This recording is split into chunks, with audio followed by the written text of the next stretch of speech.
মানবাধিকার লঙ্ঘনের তথ্য প্রমাণ পেয়েছে জাতিসংঘ, হাসিনা সরকারের বিরুদ্ধে আন্তর্জাতিক মামলা। বাংলাদেশে বিক্ষোভ দমনে বল প্রয়োগ ও সহিংসতা, ছাত্রদের পাশে দাঁড়ালেন মার্কিন সিনেটররা। এবং সর্বশেষ জানাবো প্রধানমন্ত্রীকে অ্যামনেস্টি মহাসচিবের চিঠি, বিক্ষোভ দমনে প্রাণঘাতী অস্ত্রের ব্যবহার বন্ধের আহ্বান, ক্ষমতা ছেড়ে পুনরায় নির্বাচন, থাকছে বিস্তারিত প্রতিবেদন। এতক্ষণ শুনছিলেন সংবাদ শিরোনাম, এখন থাকছে বিস্তারিত। ছাত্র বিক্ষোভকারীদের বিরুদ্ধে বল প্রয়োগ ও সহিংসতার জন্য বাংলাদেশি নিরাপত্তা বাহিনীর প্রতি নিন্দা জানিয়ে একটি বিবৃতি জারি করেছেন মার্কিন সিনেটর ও বৈদেশিক সম্পর্ক কমিটির চেয়ারম্যান বেন কার্ডিন ও কোরি বোকার।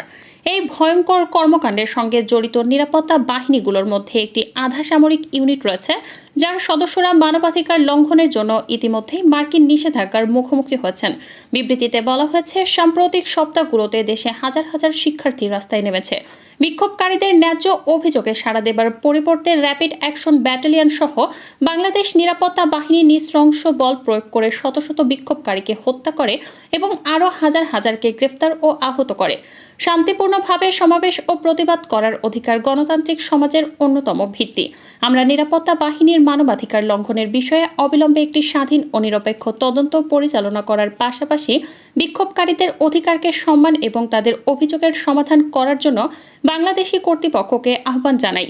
মার্কিন যুক্তরাষ্ট্র এই সাহসী ব্যক্তিদের পাশে দাঁড়িয়েছে, যারা তাদের মর্যাদার জন্য এবং একটি সমৃদ্ধ ভবিষ্যতের জন্য সংগ্রাম করছে।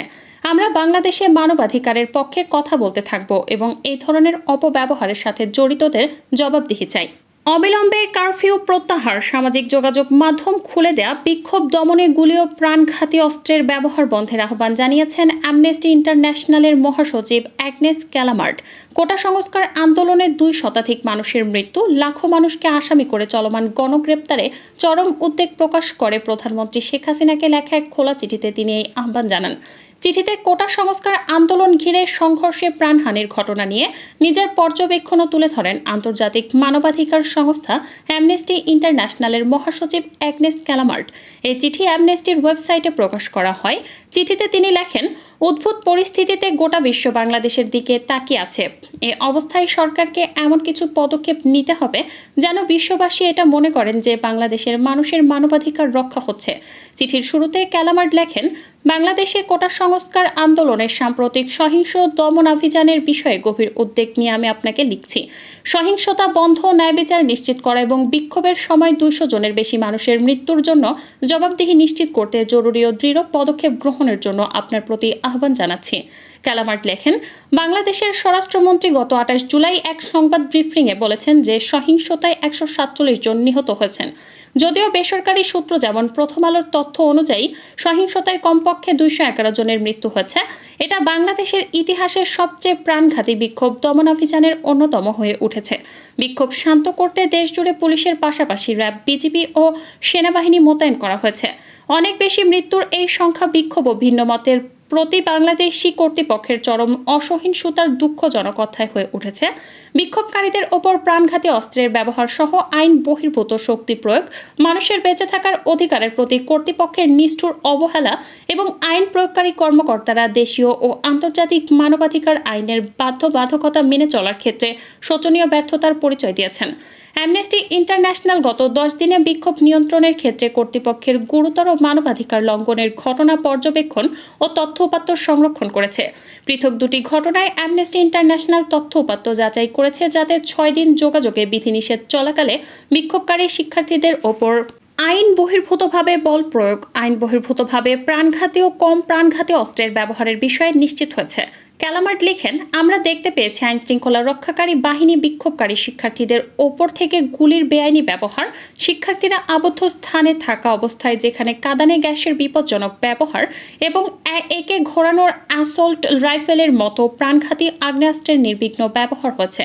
অ্যামনেস্টি আরও দেখতে পেয়েছে যে ঢাকা বিশ্ববিদ্যালয়ের নিরস্ত্র ও শান্তিপূর্ণ বিক্ষোভকারীদের ওপর ক্ষমতাসীন দলের ছাত্র সংগঠন বাংলাদেশ ছাত্রলীগ সহিংসতা চালিয়েছে।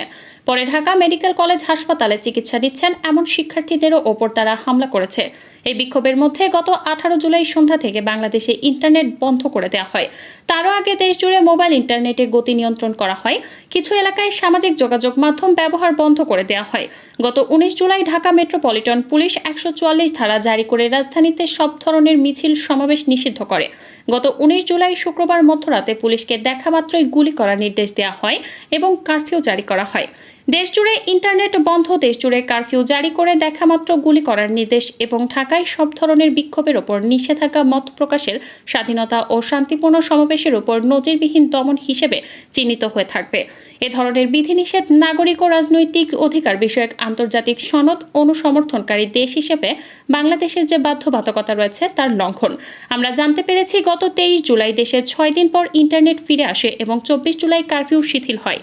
আর 28 জুলাই মোবাইল ইন্টারনেট ফিরে আসে। তবে এখনও সামাজিক যোগাযোগ মাধ্যম বন্ধ রয়েছে। ক্যালামার তার চিঠিতে লিখেছেন, গণমাধ্যমের প্রতিবেদনের তথ্য অনুযায়ী 10,000-এর বেশি ব্যক্তিকে গ্রেফতার করা হয়েছে, যাদের বেশিরভাগ বিরোধী দলের নেতাকর্মী, আন্দোলনকারী, শিক্ষার্থী ও বিক্ষোভে অংশগ্রহণকারী। এছাড়া শুধু রাজধানীতেই থানায় 200টির মতো মামলা করে 2,13,000-এর বেশি ব্যক্তিকে আসামি করা হয়েছে। এসব আসামির বেশিরভাগই অজ্ঞাত। এফআইআরে কারোর নাম না দেওয়ায় কৌশলটি আইন শৃঙ্খলা রক্ষাকারী বাহিনীর জন্য যে কাউকে চাইলেই গ্রেপ্তার করার সুযোগ এনে দেয়। গণগ্রেপ্তার ও ছাত্র বিক্ষোভকারীদের নির্বিচার আটকে রাখা ভয়ের পরিবেশকে আরও স্থায়ী করেছে। এটা লক্ষণীয় যে বাংলাদেশে অসহিষ্ণুতা ও ভিন্নমত দমন বেড়ে যাওয়ার বিস্তৃত পটভূমিতেই ছাত্র বিক্ষোভের ওপর এমন প্রাণঘাতী দমন অভিযান চালানো হয়েছে। দমনমূলক আইন যেমন ডিজিটাল নিরাপত্তা আইন 2018, যা পরবর্তী সময়ে প্রায় সাইবার নিরাপত্তা আইন 2023 হয়েছে। এই আইনের মাধ্যমে সরকারের সঙ্গে ভিন্নমত বা সমালোচনার জন্য সাংবাদিক, মানবাধিকার কর্মী ও অ্যাক্টিভিস্টদের লক্ষ্যবস্তু বানানো হয়। অ্যামনেস্টি ইন্টারন্যাশনাল ও জাতিসংঘের বিভিন্ন সংস্থার পক্ষ থেকে বাংলাদেশ সরকারের প্রতি আন্তর্জাতিক আইনের আওতাধীন বাধ্যবাধকতাগুলোর প্রতি সম্মান দেখানো, মত প্রকাশের স্বাধীনতা ও শান্তিপূর্ণ সমাবেশের অধিকার রক্ষা এবং বিক্ষোভ নিয়ন্ত্রণের ক্ষেত্রে মানবাধিকার সমুন্নত রাখার বিষয়েও চিঠিতে বলা হয়। বাংলাদেশে কোটা সংস্কার আন্দোলনে উদ্ভূত পরিস্থিতিতে নিবিড় নজর রাখছে জাতিসংঘ। মহাসচিব অ্যান্তোনিও গুতেরা আন্দোলনরত শিক্ষার্থীদের বিরুদ্ধে নিরাপত্তা রক্ষাকারীদের অতিরিক্ত শক্তি প্রয়োগ এবং মানবাধিকার লঙ্ঘনের বিশ্বাসযোগ্য তথ্য প্রমাণ পেয়েছেন। এর প্রেক্ষিতে তিনি গভীর উদ্বেগ প্রকাশ করেছেন। এছাড়া যে কোনো পরিস্থিতিতে প্রয়োজন হলে জাতিসংঘ মহাসচিব তার ম্যান্ডেট অনুসারে পদক্ষেপ নিতে প্রস্তুত। সোমবার মহাসচিবের মুখপাত্র স্টিফেন ডুজারিক ব্রিফিংয়ে একথা বলেছেন। প্রথমে তিনি বাংলাদেশ ইস্যুতে একটি বিবৃতি পাঠ করেন, এরপর প্রশ্নোত্তর পর্ব শুরু করেন। শুরুতে বিবৃতিতে তিনি সব রকম সহিংসতার দ্রুত, স্বচ্ছ এবং পক্ষপাতিত্বহীন তদন্তের দাবি পুনরায় ব্যক্ত করেন এবং এর জন্য যারা দায়ী তাদের জবাবদিহিতা নিশ্চিত করার আহ্বান জানান। আমি আপনাদের বলতে পারি যে বাংলাদেশের পরিস্থিতি নিয়ে জাতিসংঘ মহাসচিব গভীরভাবে উদ্বিগ্ন।